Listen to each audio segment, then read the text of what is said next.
Hi, good afternoon, good evening. It is now 5:01 p.m. and the chair calls this meeting to order. So before we move to the Pledge of Allegiance, I want to make sure and do a roll call.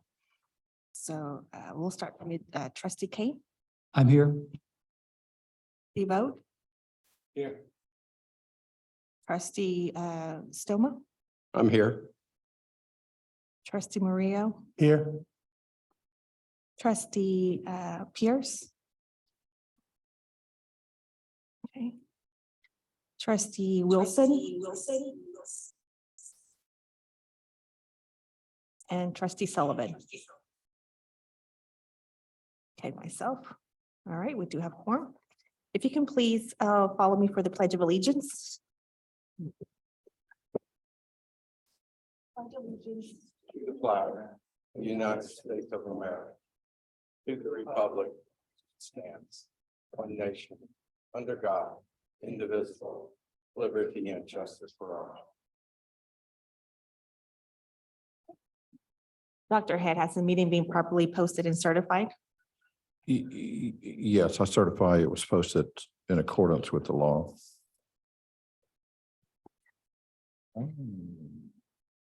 Desiree, do we have any public comment? Madam Chair, we do not have anyone signed up for tonight. Making sure that there's nobody else on the, are we having trouble getting the? Do we have anyone online? Any of my fellow colleagues? Trustee Wilson. It's Trustee Eric Wilson. I'm here. Okay, perfect. Thank you, Trustee Wilson. Anyone else? Okay. Desiree, no public comment today? Just making sure. Yes, ma'am, that's correct. No public comment. Okay, and then I also see Trustee Pierce joining us virtually. Okay, introductions and special guests and recognitions. So we have one special guest, Clarence Greer with RBC is our financial advisor. So he'll be reintroduced later, but Clarence, would you hold up your hand so they know who you are? Thank you. And he's going to be talking about item number 14. And Desiree, I don't see Baron Wallace is not going to be here, right? Okay, that's it. Okay. Okay, so our next item is a workshop. I believe Jennifer has something for us. So for board members, Trustee Sullivan and Trustee Vogt, and really some of the rest of you, we had you had previously asked about the flood mitigation and kind of where we were with that and what it looks like on our flood zones. And so Jennifer has a short, or not a short, but she's got a presentation to show you where we have some risk and where we're okay. Yes, thank you, trustees. I do want to go through all of our locations and share with you which ones are low risk, medium risk, or high risk in terms of flooding. So I am going to start with a low flood risk. Most of our locations, thankfully, are low flood risk. So I am going to go through these relatively quickly, but I do want to highlight what is low flood risk. So first, starting with our Cy-Fair campus. This one, I just want to show what's on the slide first. Of course, you see the map where we have outlined our location in red. It gives the risk profile. You will see where there's a shaded light blue, which here you see over the pond there. That is the 100-year floodplain. It doesn't exist on this map. You'll see later maps where you'll see a light brown shade. That is the 500-year floodplain. And so here is the Cy-Fair campus is a low risk for flooding profile. Other locations that's low risk is the Cypress Center, the Westway Park Technology Center, Houston North Greens Point. This is the first map that gives you an example of that light brown shade that shows the 500-year floodplain. Here it is on the other side of the highway. So yes, that area, like during Harvey, on the other side of the highway, definitely flooded, but Greens Point itself is considered a low flooding risk profile. The North Harris campus is also low risk. You can see at the very top, you can see sort of a pathway that is the regulatory floodway zone. The Chi Institute is low flood risk. The Health Professions Building. The Montgomery campus is also low flood risk. This one I know looks different because you see sort of surrounding it, the 100-year floodplain, but this really is part of there's a regulatory floodway just north of the campus off of the map, which flows a lot of this water towards I-45. And there, those elevations of that flooding is generally around 135 feet, then down to 125 feet when it drains towards I-45, which is to the east. But for example, the finished floor elevation of the new Student Service Center on this campus is at 147 feet. So this campus is considered low risk profile for flooding. Excuse me, can I ask you a question? Are these floodplain designations based on the current effective floodplains? Yes, they are. Okay, thank you. We have the Conroe Center is considered low profile risk. The Tomball campus. Creekside Center. And the Tomball Health Science Building. The Atascocita Center. Process Technology Center. Transportation and Global Logistics Technology Center. And I also thought this presentation was in case you forgot how many locations we have. So that's all of our low flood risk locations. We do have a few locations in the medium flood risk. These slides do have a little bit more information on them given that.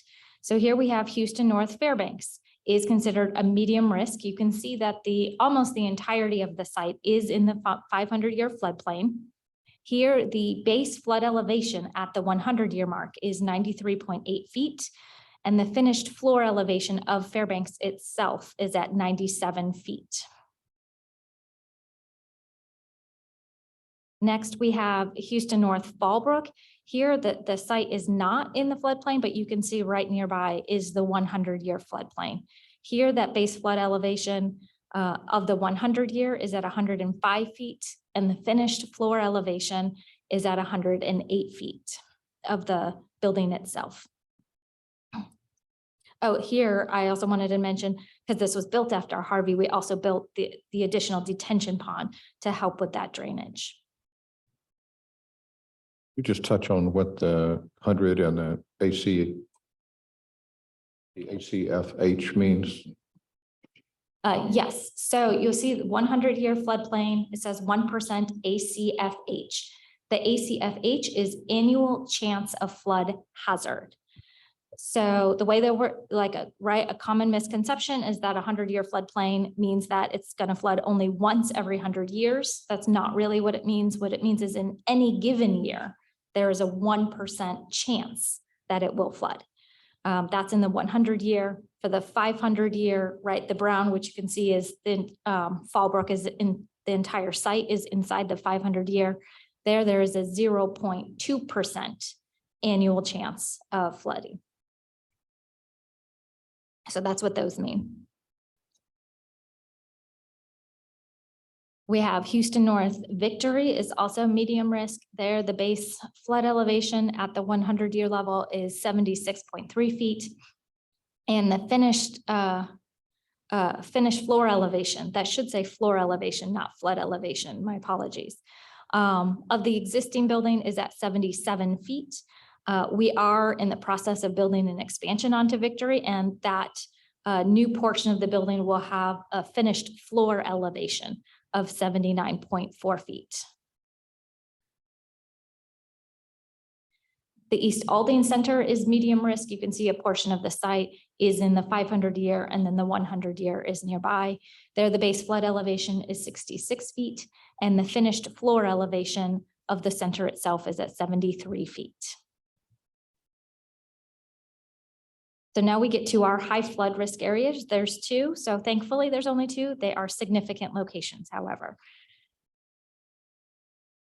So first we have our University Park campus is considered high flood risk. Here, the base flood elevation is at 121 feet. And on this campus, we did have flooding damage during Hurricane Harvey. The Center for Science and Innovation building, that did flood. I kind of wish I had a pointer. If you see the 500-year and 100-year flood zones that are running up through the campus, the building just to the right of that, it's kind of straight and then a curved shape there. That is the Center for Science and Innovation. That building was actually under construction at the time of Harvey, and it flooded while it was under construction. So it was actually our contractor and the contractor's insurance that then covered the damage because we hadn't reached substantial completion yet, so they had not actually delivered the building to us. But it did flood during Harvey. And then there was the common parking garage also flooded. So changes we have made there is, especially at that common parking garage, we have moved controller and electrical panels. And for the sump pumps, we've raised them to a higher elevation. So if there is flooding, those would not be in the flood waters. And we've also programmed the elevator to, move to an upper level during an emergency. And then the other thing we're doing is we are in the process. So if you go from that Center for Science and Innovation building, if you go across the street, right now on the map, it shows a wooded area. That is where we are currently, it's under construction, building the Visual Performing Arts building. So there you can see we have raised what the finished floor elevation is going to be with the base flood elevation at 121 feet. The CSI building that did flood is at 125 feet finished floor elevation. The new building will be at 129 feet. So another 4 feet higher for that one. Jennifer, Yes. this is located in a multi-tenant office park, if you will, right? I mean, there are other companies and buildings and everything around part of this area. Right. Is there a management company, something that has responsibility for doing some of this? I'm just asking. There is a sort of common HOA group that manages that whole area.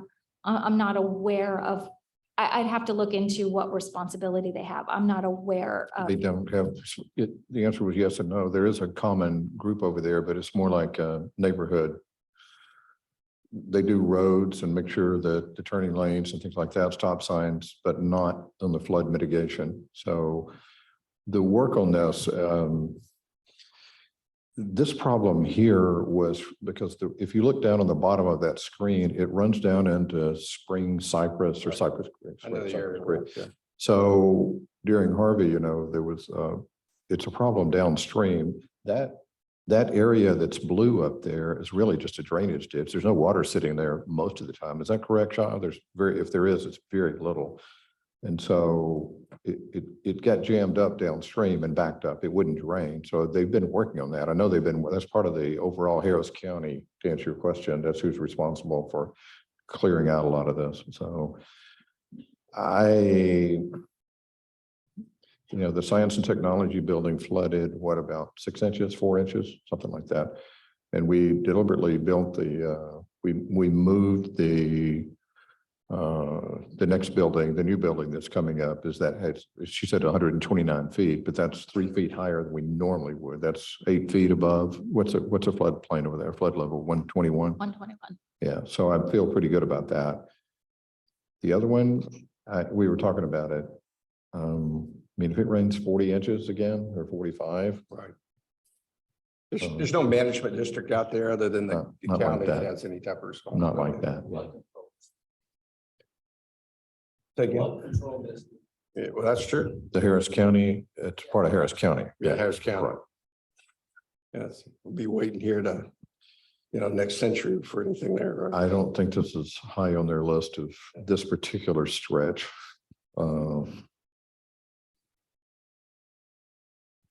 Okay. That's all. Thank you. Sure. So that's University Park. Last but not least, we have Kingwood. So Kingwood is high risk profile, certainly. We all know that it flooded in Harvey, 6 out of 9 buildings flooded there. The base flood elevation is at 70 feet. And throughout the various buildings, the finished floor elevations of the buildings range between 72 and 85 feet. And of course, if you look at the list of which buildings flooded and the couple that didn't, it is the technology instructional building, the music instructional building, and student and conference center that are at the 78, 79, 85 feet. So the higher finished floor elevations, of course, are the 3 of the 9 buildings that did not flood here. So for Kingwood, what we are working on there is, of course, first was remediation. We had to restore all of the flooded buildings. So that was first. Then turning to mitigation work. There we've done a few things. One thing we've already done is there was a data server on the first floor. We've put that on the second floor now, so that if there is to be another flood, that would no longer flood. This most significant, very significant project that we are working on right now for mitigation is to build a flood wall around the campus. So this is a map of the campus, and the red lines, it shows where this wall would go.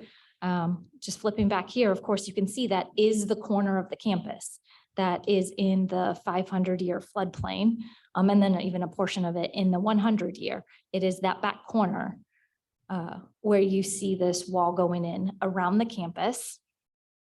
In addition, we're going to do some, also listed here, right? We're also going to do additional backflow preventers and capacity pumps, and increase the size of the detention pond. So we are doing significant work at this campus to mitigate for future flooding events.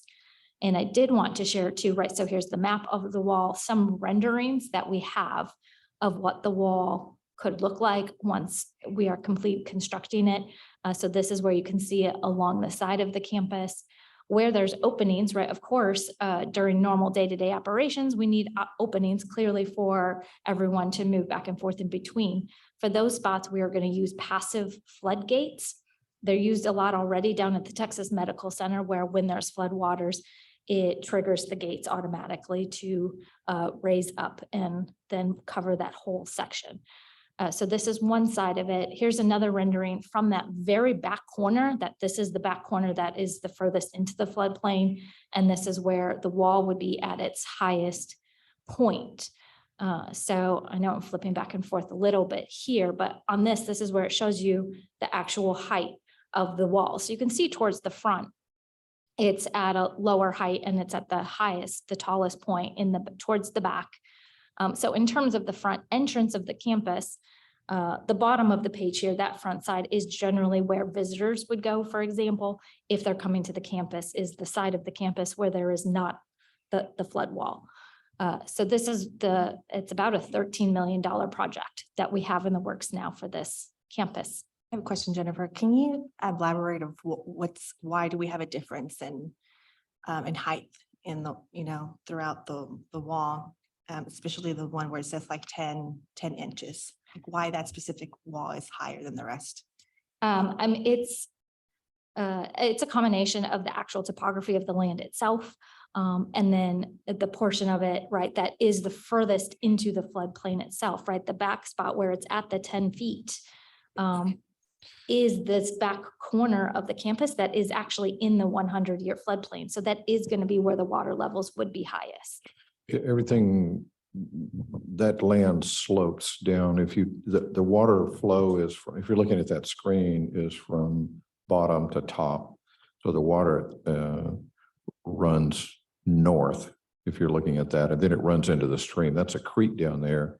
Then it runs into the swamp, and then the river is over there next to the logo. So everything runs down that way, but it slopes down that way. So that's why the wall, as we were talking about in the pre-meeting, that's not an area that people normally come up and look at the college. But can you go back to that other screen, so it's taller down there, but the parking area for visitors is on the bottom of this screen, which is on the south side, and then across the street over there. So But if we don't build the wall up, the water kind of creeps around in different places because of that stream down there and just the way the water flows. It is also coming, there's a lot of flooding back to the, it'd be to the east over there, also to the right on that screen. So the water is all coming down that way toward the river. So Jennifer, has there been any studies out there regarding subsidence? Is there any way to judge? Because that whole area is still sinking. It's going to sink. It's been sinking ever since I was a kid. So the question is there been any studies to kind of predict what the subsidence may be out there? Not that I'm personally aware of the moment. I certainly could go ask. We have engineers on this project. I can ask what they are aware of. It may be something to consider because what I see here, which is needed, is a short-term fix. Because I know that whole area. I mean, I grew up out there and we had hunting out there. I could tell you the stories. You know, when Exxon bought, where Frenchwood Development bought that whole area and developed, they knew all of this. So the point being is, this is something that's not going to go away. Even with your retention wall, it's not going to stop the ground from sinking. And as the climate changes, and it's going to change, that whole backup from the Lake Houston to the San Jacinto River, this is a whole, area, what do you call it, for the San Jacinto River, backs up into this thing. Long term, and you may be the one to be around to do it.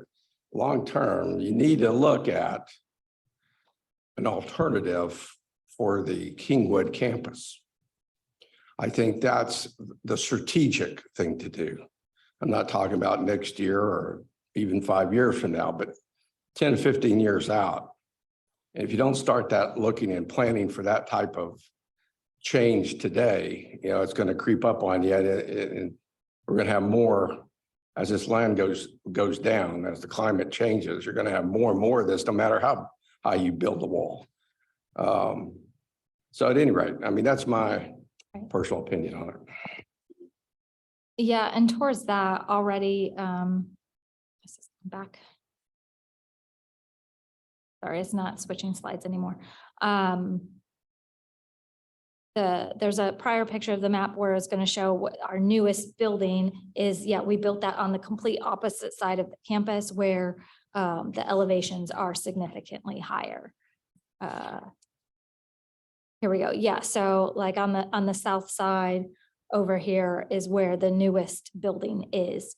So we are building kind of uphill there as much as possible, with at least that's within the existing geographics of the campus. Yes, we could look at something much further out beyond that, that vision.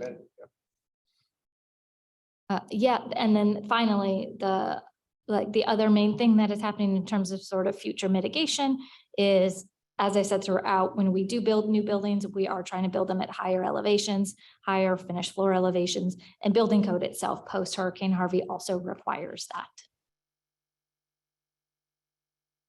So that concludes my presentation. If there's any other questions. Any other comments or questions, colleagues? No, thank you, Jennifer. Very good presentation. Thank you. we've learned a lot of lessons, I'll tell you, since Hurricane Harvey. Building up the site, knowing it's a lot of little things, what she mentioned about making sure that the elevators go automatically up, that we don't put any generators, anything that's critical, electrical or technology, we're moving everything up, anything, especially over at Kingwood and even over at University Park, we're there's some of it, the buildings were already there. And Trustee Vogt, you know that the floodplain keeps changing. It was not always that way at Kingwood. Now you can see how much of that's in the 100-year or in the 500-year floodplain, but previously, when I was over there, it was just the parking lots were in the 100-year, which that's not uncommon for us to build. The parking lot's not too worried about that, but just because of all the growth and then all the issues we had with the river and Lake Conroe, some of that they've resolved, I think. Yeah, I agree with you. But they're draining Lake Conroe a little bit. When they think it's going to be flooding, they'll drain Lake Conroe a little bit to take some of the pressure off, because that was the problem we had at That was one of the many things we had over at Kingwood. So can we just can you get Trustee Sullivan on or not? I'm on. I'm on, Dr. Oh, Head. you are? Okay, good. Okay. Yes, sir. Thank you. Thank you very much. So we'll send this, if you need more information, we'd be glad to send this presentation to you so you can take a look at it. And some of you have more. You've got some background in this, so. Sure. As far as insurance, I know we discussed what we had to do and all that. I mean, are we okay? And how does it relate to all that? Okay, we're good. We can follow up. We've increased our insurance. Yeah, I know. everywhere. I figured that. Yes. I think we're in good shape there. I think we're in about as good as we can be for flood insurance, but I think the only two, I mean, the good news is I think we've only got two sites that we need to be concerned about. One is University Park, sort of, and I think that's with the it's a newer building, but it was already there. And I'm not as concerned about University Park as I would be the future of Kingwood over there. I think that's the one that we need to pay a lot of attention to. Right, Melissa? Good. All right, any other comments or questions? Okay, so let's move to the approval of the minutes of the October 6, 2022 workshop and the regular meeting and the October 20th, 2022 tax rate public hearing and special meeting. May I have a motion and a second? So move. Second, Sullivan. Thank you. It's been moved and properly second. We need to be able to see him on camera. Trustee Sullivan, could we please have you turn on the camera for us so we can vote properly? Yeah, as soon as I figure out how to do it, yes, maybe take a second from someone else and There was a second at the table, right? Trustee vote did second, I believe. Is that there we correct? go. Biddy. Wanted to make sure. Okay, so we do have it's moved and properly second. All in favor? Aye. Aye. All opposed? Aye. Aye. Aye. Okay, all in favor, aye. Perfect. The item passes. Thank you. Special reports and announcements. Dr. Head? Yeah, just a couple of things. One is we've pretty well finished this fall semester and we're up about 0.5 percentage point in headcount and down about 0.5 percentage point in contact hours, which is our tuition and fee, not contact, credit hours. So, and then I was just looking at the spring. So as of this morning, we're up about 3% in students for the spring, which is a good sign for just headcount. And then we're up slightly in credit hours. I still think we're trending in the right direction over the long term. And so we'll see. You'll see some major marketing efforts again. We're, and this ties in, by the way, to our funding. Clearly it does. So that the credit hours or the tuition and fees that we bring in locally, and then over the long term, the contact hours are what we receive from the state. And part of this has to do with the revisions in the I think in the allocation model. So we have on the 18th, we met in Austin and we have the outline of it finalized. What I have not seen yet is the actual model. They're still working on that and how that might impact us. I've seen some of the drafts of it and we do quite well, which I thought we would anyway in performance funding, just because that's the way we're set up. So I'll know a little bit more, I think, in the next month or so, because they're getting ready, or we are, but the coordinating board is getting ready to start laying this out they already have been to the governor, the lieutenant governor and the speaker. And there's 5 or 6 key people that need to buy into this, but so far they've been doing that. So I'm pretty optimistic about the long-term outlook. I think we're going to be fine, no matter what the model is, we're going to be fine just because of the way we operate and what we focus on, which is student success, basically, and completions and graduations and certifications and the number of graduates we have, the number of dual credit students we have. And we'll do well in the shared services piece of it because we'll be one of the sharees. Other people want to use our services. So we're going to have an active role in that. So I'm optimistic about our long-term financial outlook. I'm optimistic if we continue to grow. If we can continue to grow, then we're going to be fine. So that's it. Colleagues, any announcements or special reports or anything? I just want to say one thing if I could. I was privileged enough and delighted enough to visit the Sci-Fair campus. I guess it was the fall, what did you call it, Dr. Jones? Sci-Fest. And let me tell you, it was on a Saturday I went, and it was just tremendous. There was a huge turnout. I would call it a huge success myself because the parking lots were full. People were engaged, walking around the campus. They had different little stations set up to demonstrate things and sell stuff. I think we were selling books for the library. I think I bought a book for someone. But the thing is, it was a tremendous public event. And what also impressed me and be something I'd be interesting to know is we had, actually Dr. Jones had, her crew had, it's well planned for one thing, it's just well planned. But they had folks able to help people with admissions and registration. It would be, I don't know if you collected any statistics on this, it'd be nice to know, what effect that event had on your admissions and registration. Because I think it's worthwhile that you did this. And I see those events as very purposed and very worthwhile for the other presidents. I'm just giving you a hint here. You should consider it.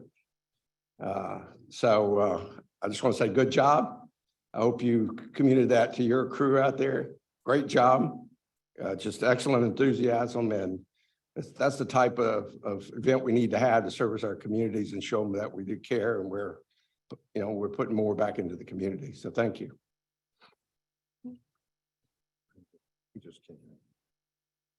Okay. Just quickly, I wanted to introduce Baron Wallace, who, Baron, you wave your hand so they know, the guy with the University of Texas tie. He is our bond counsel with Bracewell. I don't know whether that's University of Texas or not, but that's close enough. And he'll be part of the presentation or be participating in the presentation for item 14. So Okay. good to see you. Any further comments, colleagues? Trustee Maria? I don't believe we mentioned the National Night Out event last time. All my meetings are coming together, so I try to remember.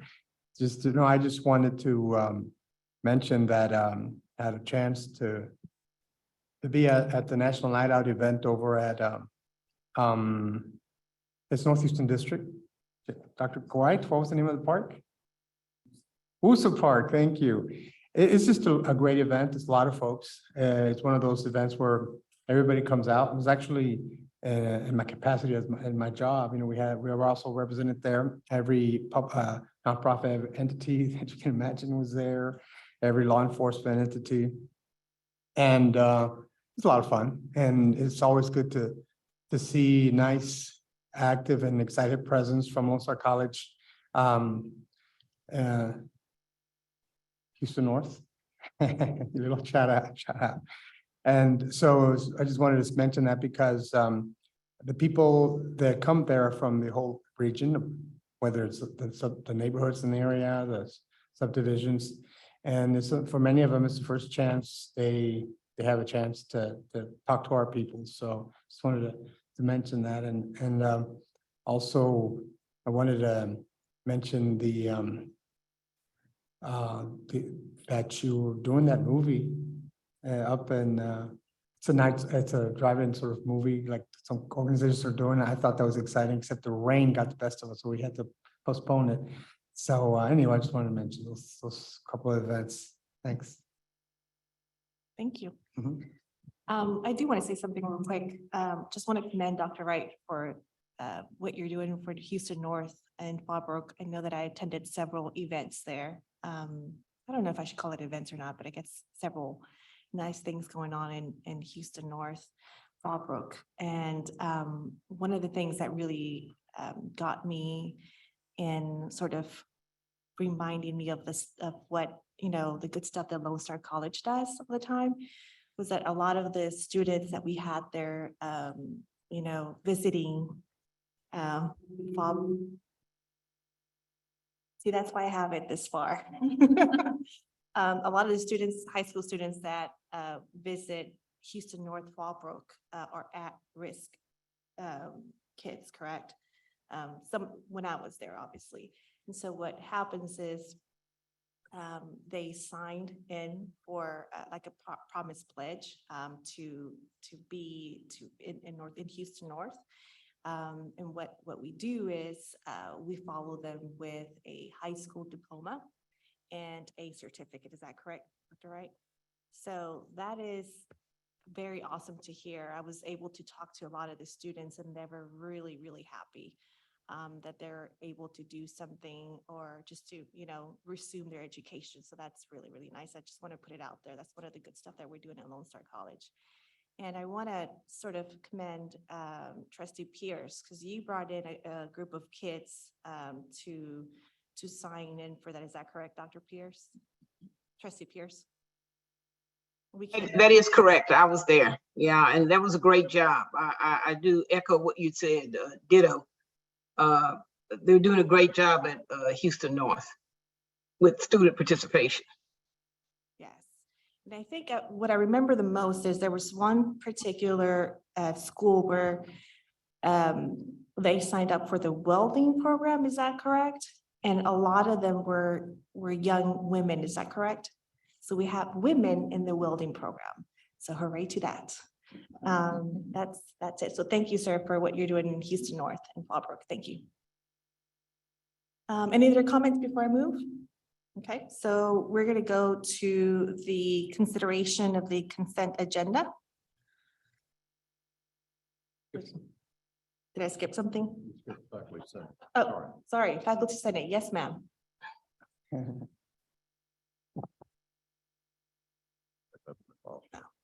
Let's blame it on the rain. All right, so good evening, and thank you, Madam Chairwoman and trustees of the board for the opportunity to today on behalf of the Faculty Senate presidents here at Lone Star College. My name is Dr. Jennifer Coyote. I am the Thank you. I'm naturally loud, so I didn't even notice. I am the Faculty Senate President. I am Chair of Social and Behavioral Sciences and Professor of Criminal Justice at Lone Star College, Kingwood. And it is my great honor and privilege today to highlight our continuing education programs, their growth, and their success throughout the system.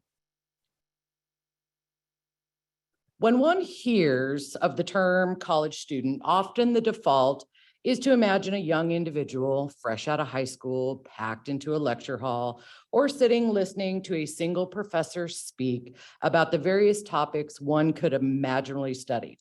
However, here at Lone Star College, we challenge that notion.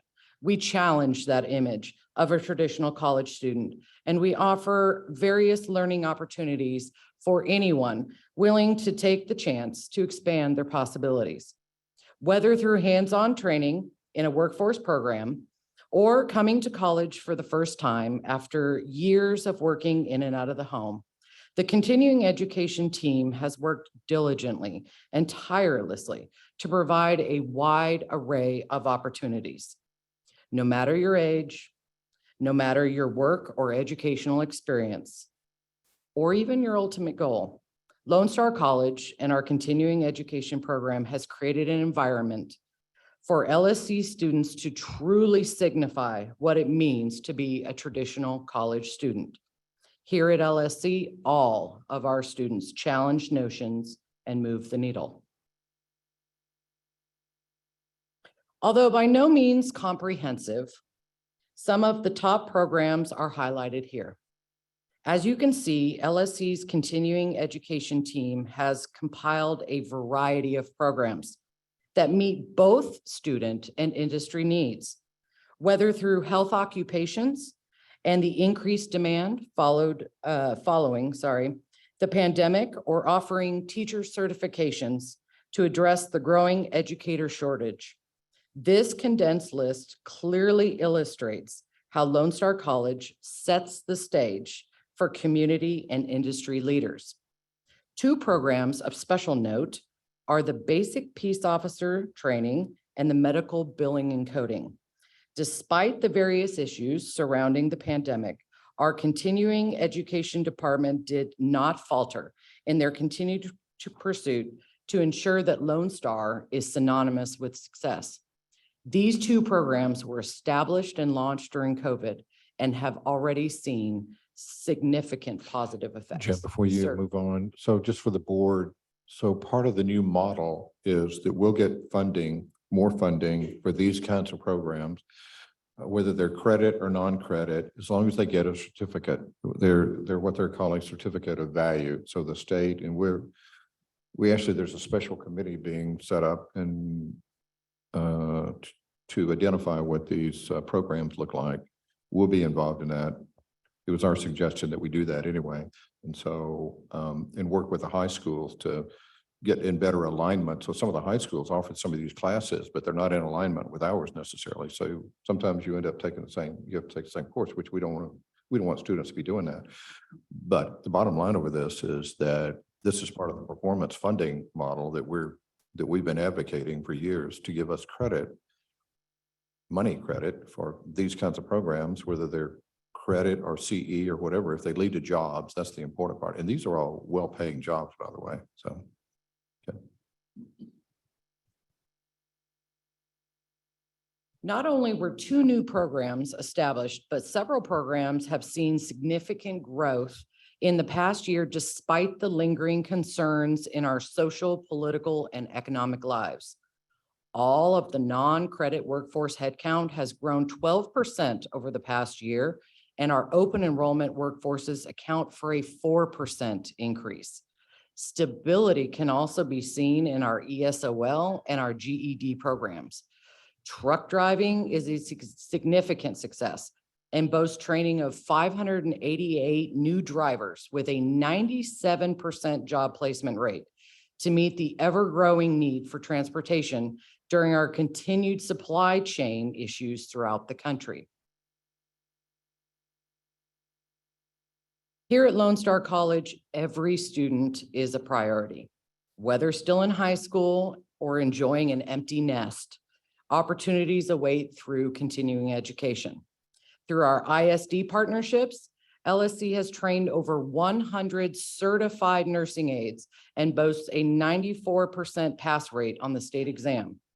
For those individuals looking to expand their horizons later in life, our Academy for Lifelong Learners is a place for over 1,200 individuals to continue their education as students of life and students of learning. Students training and learning through our CE departments will enjoy plenty of opportunities as they enter or re-enter the workforce. Lone Star College has extensive corporate partnerships with some of the biggest names in the industry, especially this time of year. We all know the Amazon smile, okay? And so our corporate partnerships are seen as a significant success for continuing education.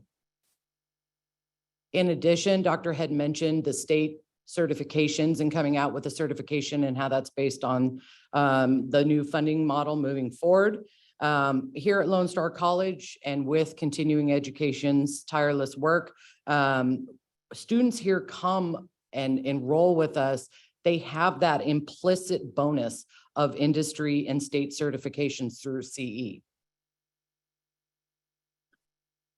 Now, I wish I had more time because I love nothing more than to brag about the success of our students, but I am a bit limited. So I do want to highlight a few. Now, Cole was a young man with a dream. He is a young man with a dream. Okay. He walked into the carpentry program and he said, you know what? I want to own my own construction company. So when he enrolled in our carpentry and finished his certificate, he was highly successful and was immediately employed full-time. However, that was not his dream, mere employment. So he has re-enrolled through LSC continuing education. He is receiving a higher level of certification because it is his dream to own his own construction company, and Lone Star College is part of making that come true. Now, Emily was a walk-in student, not really sure what she wanted to do, but she did know that she wanted to stop living on her friend's couch. So she enrolled in a mechanical technician program. It was fully funded through a grant, and she is currently employed, making $32 an hour. So this was supposed to be the end of my highlight, but this morning I ran into a student that I happened to have seen at the beginning of the academic year, and I think she pretty much sums it up. And I call her a student because she's a student now because of continuing education. At the beginning of the fall semester, I actually ran into her. She was trying to enroll her daughter in college. She wanted to break the cycle as her daughter is a young mother. She was a young mother. I just happened to be at the right place at the right time. Shanique is her name, and she has an affinity for, it's very fitting, I'm wearing a very bright color, for very bright tracksuits. She is not hard to miss. Well, I saw her today in the rain with her daughter once again. Okay, but this time they had her daughter's young son with them. And she was helping her daughter get enrolled. She knew where to go because I gave her directions last time. But this time she asked me a new question. Where can I go? I want to break the cycle. I want my daughter to. I need to get my GED because when my grandson is old enough, I want to know that I went to school as well. So this kind of sums everything up.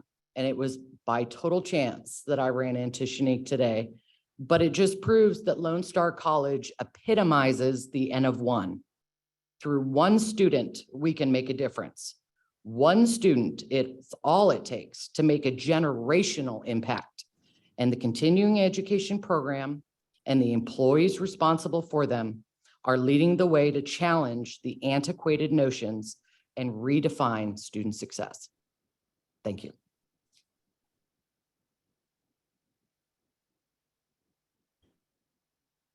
Colleagues, do we have any comments or any questions?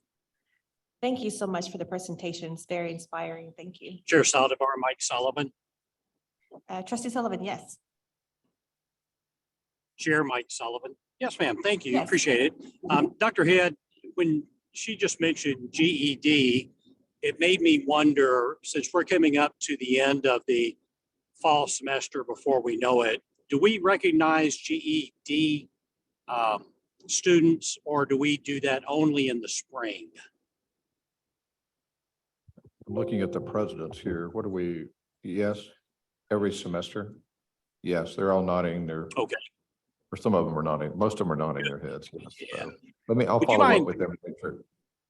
Yeah, thank you. And if there's an opportunity for or if there is a ceremony, it might be productive. I know I'd be interested in attending if possible to make sure that the GED students know that their connection with Lone Star does not stop when they receive their GED, that it's once a student, always a student. Okay, all right, thank you. Thank you, Trustee Sullivan. All right, our next item is the consideration of the consent agenda. I hope everyone had the opportunity to review. And there is a item that will be discussed separately, and that's item number 14. At this time, do we have any other items to discuss? Okay. So may I have a motion and a second to adopt items 1, 2, 3, 4, 5, 6, 7, 8, 9, 10, 11, 12, 13, 15, 16, and 17. So move. Second. Second, Sullivan. It's been moved and properly second. Those in favor, please vote aye. Aye. Aye. Aye. Those opposed, the item passes unanimously. Madam Chair, this is Trustee Pierce. Please let the record reflect that I'm abstaining from voting to approve the full consent agenda. My reasoning, again, let the record reflect that the documentation presented in the action items are not clearly justified. Thank you. Thank you, Trustee Pierce. Okay. Perfect. So the item passes. Thank you. Item number 14. May I have a motion and a second to consider item number 14 separately? So moved. Second. Second, Okay. Sullivan. It's been moved and properly second. At this time, we should have a presentation, correct? Yes, so Jennifer is going to give a little background over what this item represents, but this was part of the approval of the budget. Remember that we reduced the M&O and increased the INS. And the intent was to pay down our debt. So this is what this is about today, so. In this case, I am actually very happy to not be the one presenting. If I could introduce again, Dr. had already introduced, we have Clarence Greer. He is our financial advisor from RBC Capital Markets. He'll be doing the presentation, but as I also mentioned, Baron Wallace is also here. He serves as our bond counsel from Bracewell. And they are a great part of our team, helping us through primarily the bond, managing the debt portion of Lone Star College's finances. Thank you. Thank you, gentlemen. Welcome to Lone Star. Thank you. Good evening. Good evening, Board Trustees. I will not be long, just a 2-page presentation. And what you'll find on the first pages of the first couple of bullet points is what we're trying to do is a background. The college, on page 2, move here. There we go. The background. So the college has over $630 million of outstanding fixed rate voted bonds rated AAA by Standard & Poor's. And, with a collective financial prudence, we maintain that AAA rating and I'm very proud of it. And as you can see in the historical tax rate chart, the total tax rate has remained the same for several years. We have it from fiscal year 2019 through just adopted to 23 and stayed at the 10.78 cents. And just as Jennifer has noted, we actually are, have maintained that. One thing that you can see in the first bullet point there on the background is that the total tax rate did not change from last year. The M&O rate decreased by the same rate that the INS rate increased. So we maintained the total tax rate of 10.78.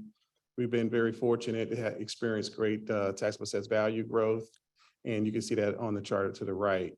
So when you adopted your tax rate of 10.78, that included the early retirement of debt, and which is an order that your bond counsel, Baron Wallace, managing partner of Bracewell, authorizes the college to retire up to $20 million in this upcoming fiscal year 2023. And that adopted tax rate of 3.41 cents supports the early retirement or repayment of outstanding voted debt. So, that's as a way of background.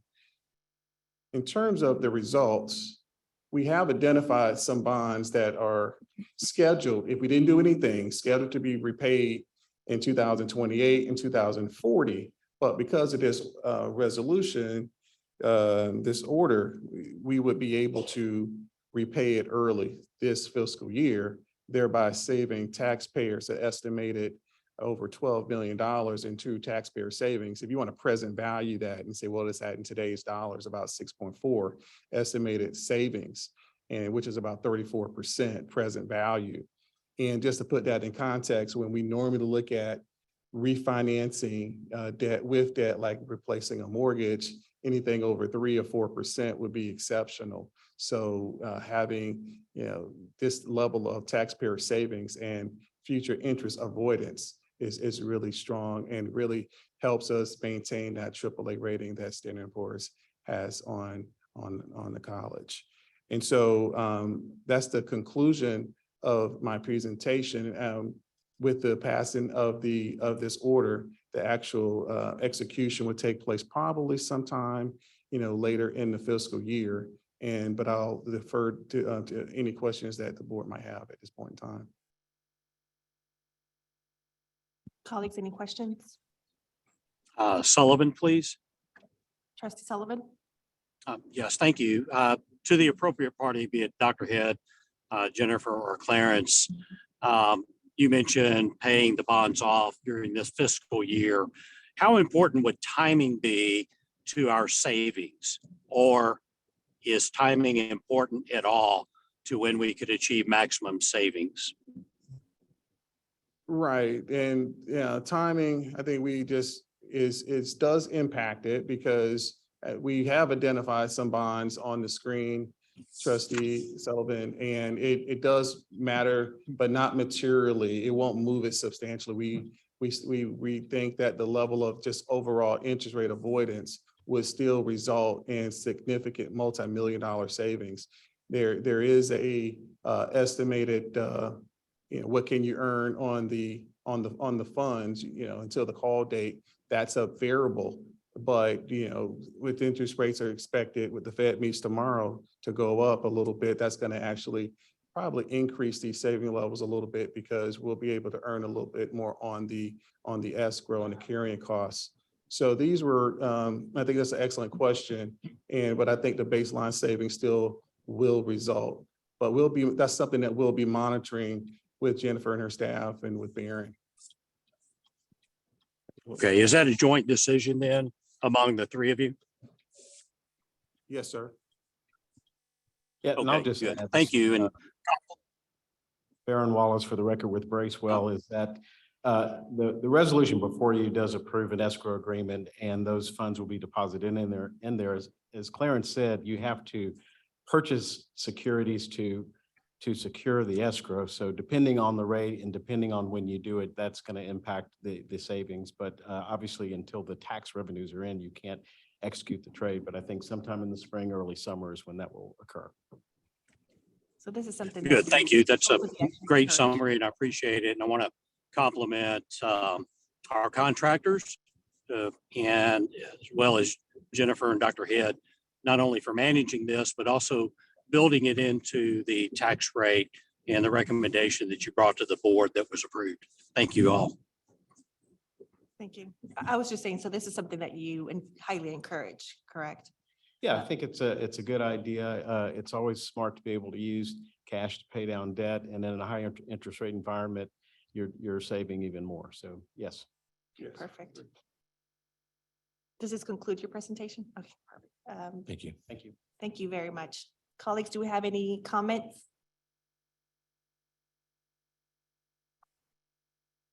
All right, no comments, no questions. For this particular item, I'm going to do a roll call for that. Just bear. You have a with me. motion? We did. The motion's been made. Yes, so we did a motion a second before the presentation. So let me do a roll call vote for this. Trustee Wilson, if you're still there, could you please turn on your camera just to make sure that we do identify your vote? Thank you, ma'am, very much. I'm in a car, so it might go out. Okay, that's fine. Thank you. So let's start with Trustee Kane. Aye. Okay. Trustee Vogt. Aye. Okay. Trustee Sullivan. Aye. Trustee Stoma. Aye. Trustee Murillo. Aye. Trustee Pierce. Abstain. Trustee Wilson. Okay, Trustee Wilson, you're still there? I think she probably lost connection or something. And myself, yes. So the item passes. Item number 14 passes. Thank you very much. All right. So next item would be the financial report.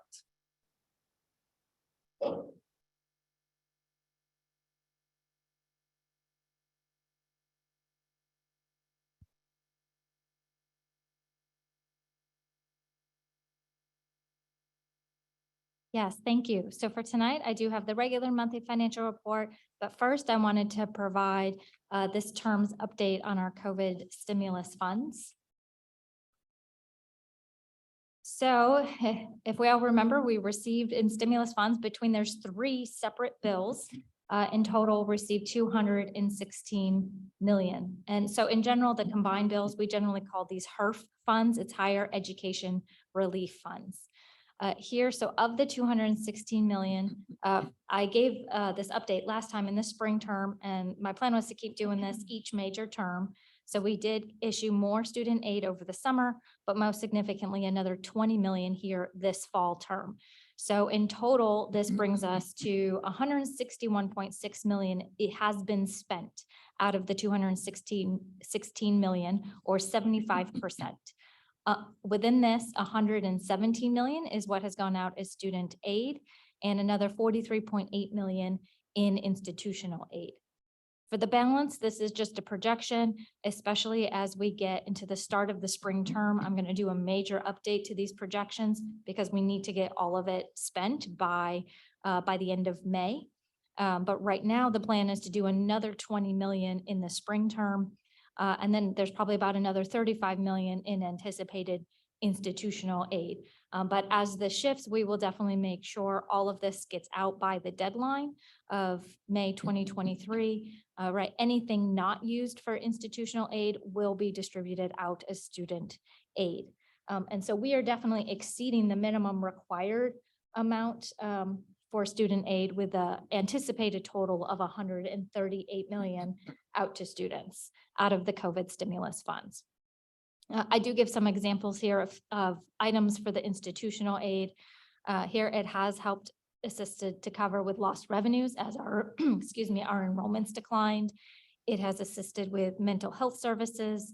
Of course, initially during COVID, it paid for the PPE supplies and it covered lost student activity fees, again, with enrollment declines. We have the LSC Tech Connect program that has student laptops for students and iPads. So a lot of these, so primarily these are programs that have been for the benefit of students, is the majority of the institutional aid in addition to the coverage of lost revenues. So this is the distribution of the student aid that has gone out by campus.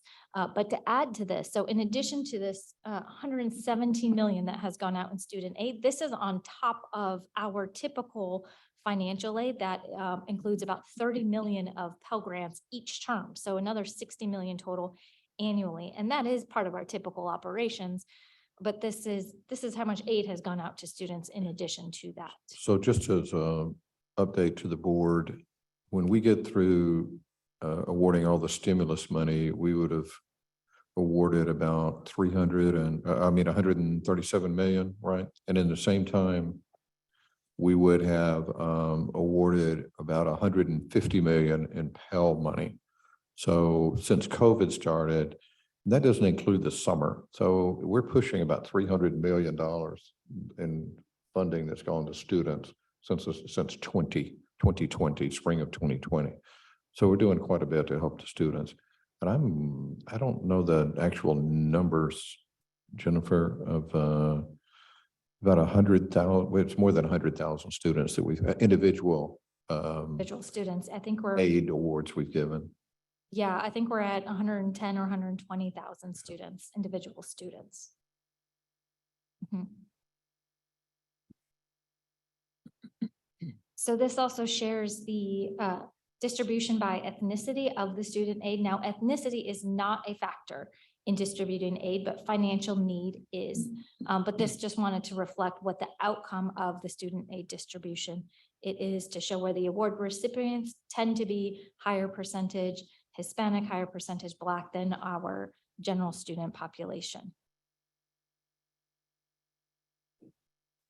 We also recently conducted an effectiveness survey around this student aid, and this does show that we have a high percentage responses of students responding that this aid made it possible for them to remain enrolled. It was about 60% for the spring 2020 term, 51% spring 2022 term of students saying that this aid helped them remain enrolled. Another 31 to 40% who said that it helped. They did still have to search for other funds to remain enrolled, but it did help. So we do, and then of course there is about 8 to 9% of students who said this was still not enough to assist them.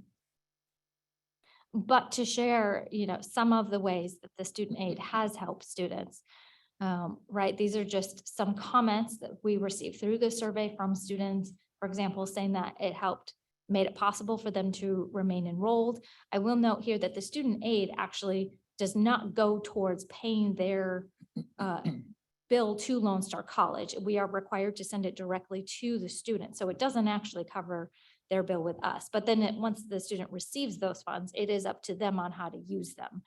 So if they then use it to pay their bill or use it just for their other life expenses to be able to continue to go to school. This is where we have this relatively high response rate that this helped them stay enrolled. Right, comments that it helped them with the cost of each course, helped with textbooks, helped just manage finances and make it easier for students to stay in school and just ease some of the financial burdens. So that is the COVID relief update. Next on the financial statements themselves. Last month I reported on the last month of the prior fiscal year. So this month is month one of the new fiscal year 2023, right? It runs September 1st, 2022 through August 31st, 2023. So here we have month one. What I'm showing in this chart, it is relatively the same chart as I was using previously, but I tried to make some improvements to it. So now I'm showing in prior years. The comparison in red is the total year revenue compared to in blue was that year's budget for the entire year. The green is where it shows you where we were at this same point in time of the year. So in this case, just the month of September. So for example, last year, this is where you can see that for the whole year, we brought in 395 million of revenues, but for the month of September, we brought in 67 million. Now you can compare that to this current year. Our budgeted revenues are 422 million for the whole year. And there so far for the month of September, we brought in 71 million. Now that is a larger dollar amount than prior years, but it's a larger budget. So as a percentage, this is a lower percentage. And I think just reflecting still that slight in credit hours, 0.5% decline in credit hours when we built the budget, assuming flat credit hours. So we bring this in here not only for you, but it's the checks and balances for us. So if those numbers, I mean, when I look at this, I'm looking at, if you go all the way to the left, where we spent 17.8% and then we're down to 16.9, that's probably a good thing right now. So we're being conservative in our approach. I'd be alarmed if it were 19 or 20, we'd be taking a close look at why we'd be spending so much money up front. Well, in this case, right now, this is the slide on revenue. So I would prefer to see the opposite on revenues, but that is very much true for this slide on expenditures. And we followed the same format here. So again, you can see in prior years in red what the total year expenditures were compared to that year's budget in blue.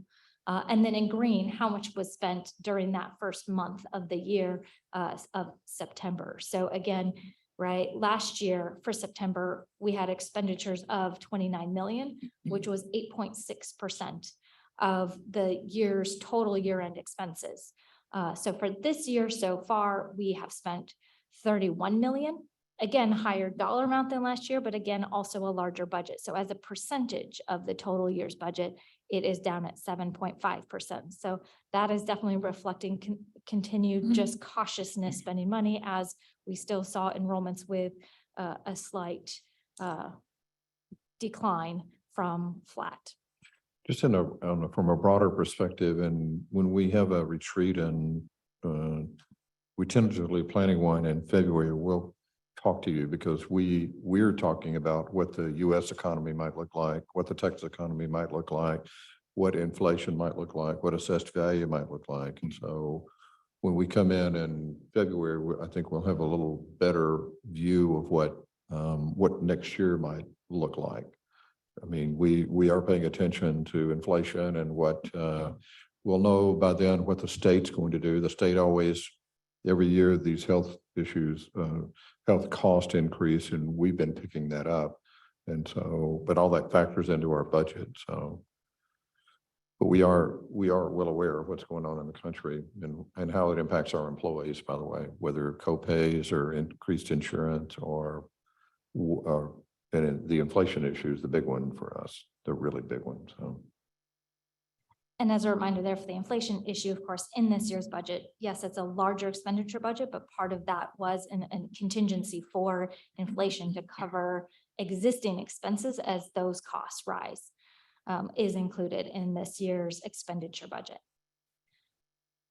So from here, of course, those are the charts where I'm trying to communicate where our budget stands so far into the fiscal year. This shows the same thing, sort of just in the numbers on the revenues, and then the next slide is the expenditure side. This is where in the future, I will show any forecasted variances for the total year. Being 1 month into the fiscal year, we do not yet have any variances to share there. And that concludes my financial report. Thank you. Jennifer, colleagues, any comments or questions on the presentation? All right, thank you, ma'am, so much. Okay, our next item is suggested future agenda items. Do we have any future agenda items for next month? I don't know if we need to have an agenda item. I think I'd like to have a retreat. We had talked earlier about, not today, in a previous meeting, about looking at the rubric that we use in our Procurement and bids and things like that. exactly. We've got that on our list. We also have a diversity report coming up. We delayed it this time because we had multiple reports. But we scheduled that for December also. Are you okay if we put that in the February retreat? Because that's a complicated. It is. Okay. Yeah, it really Okay. is. And We're ready there to do that though. plenty of other things we need to Okay. do in a retreat. We've been taking a look at that. We definitely need your input on that. Okay. Thank you, trustee Vogt. Any other? The next meeting is December the 15th. So Chancellor had just reminded me that our next meeting is December 15th. We moved that so that we had more time, so the board had more time to review the annual financial aid or the financial report that we have to send to the state. That was a request from last year. So we don't really close out the budgets until the end of November. So when we do that report, last year we had we moved the board meeting back last year because a couple of the board members wanted more time to review that. So December the 15th would be the board meeting.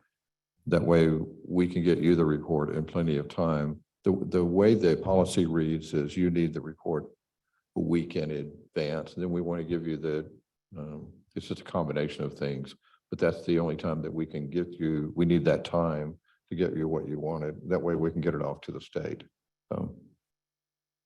Thank you, Dr. Head. So just a reminder, jot in December 15th for our next. meeting. Our goal is to get back on a regular schedule in 2023, that Thursdays, instead of moving things around. It's been a combination of COVID and then schedules for some of the board members. So And we don't meet in January, right? we do not meet in January, And the retreat would be in February. sometime in February. Well, so we'll send some dates out. We just also need to plan ahead, we just got Sure. prepared for that. Because I think we all talked about how that would be very important for everybody, so. Right. Oh, perfect. All right, hearing none. It is 6:14 PM and meeting adjourns. Thank you.